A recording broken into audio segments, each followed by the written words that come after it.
Depois do terremoto seguido de tsunami que ocorreu no Japão, o país enfrenta uma crise gerada em vários segmentos, como a própria infraestrutura, as usinas nucleares e a falta de energia.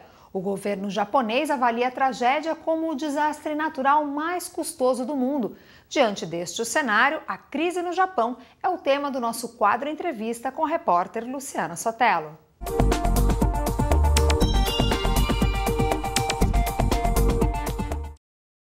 O Japão é um dos principais parceiros econômicos do Brasil. Agora, passada a catástrofe, o que todo mundo se pergunta é: quais são os principais impactos dessa tragédia para a nossa economia e para o Porto de Santos? Quem vai nos explicar alguns pontos é o economista Antônio Freire. Bom dia, Antônio Freire. Bom dia.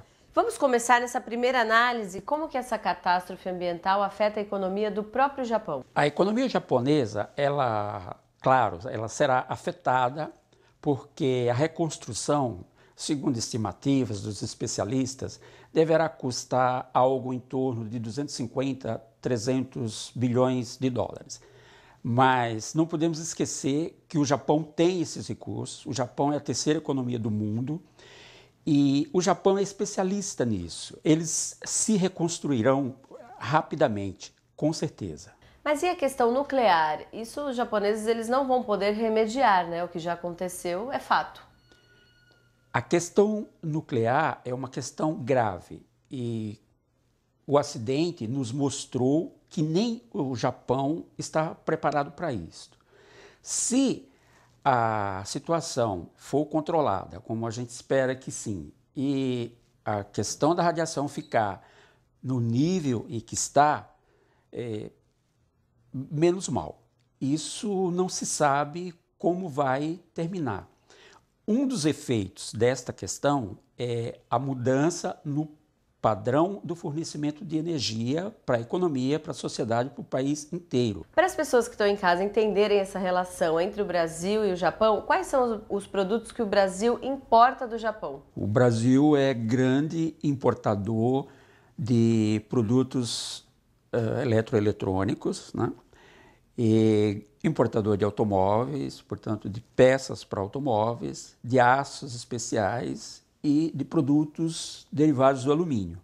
Quais são os produtos que o Brasil exporta para o Japão? O Japão importa grãos e importa minério, bastante minério.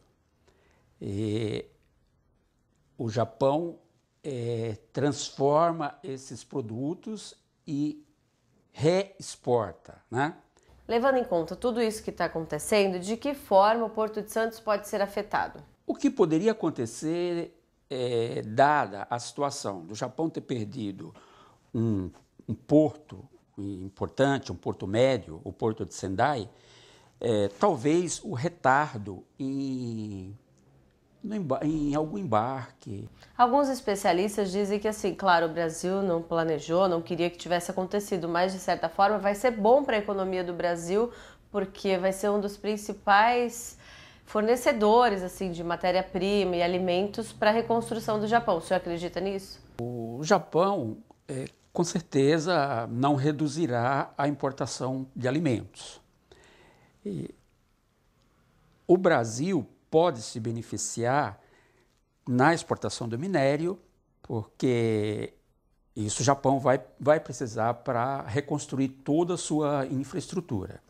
E poderá se beneficiar também com a exportação de petróleo e gás a partir de uma mudança no padrão do fornecimento de energia. Por conta da contaminação, muitos países já estão fechando as portas para os produtos japoneses, né? A partir do momento que as autoridades japonesas detectaram radiação em leite, em espinafre, né?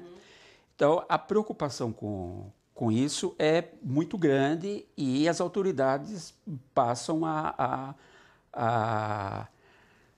não aceitar, não aceitar a entrada desses alimentos, né? Principalmente se os alimentos foram produzidos e colhidos, né, após o acidente. Porque a radiação, ela não tem volta, né? Antônio Freire, muito obrigada pelos esclarecimentos. Obrigado a você.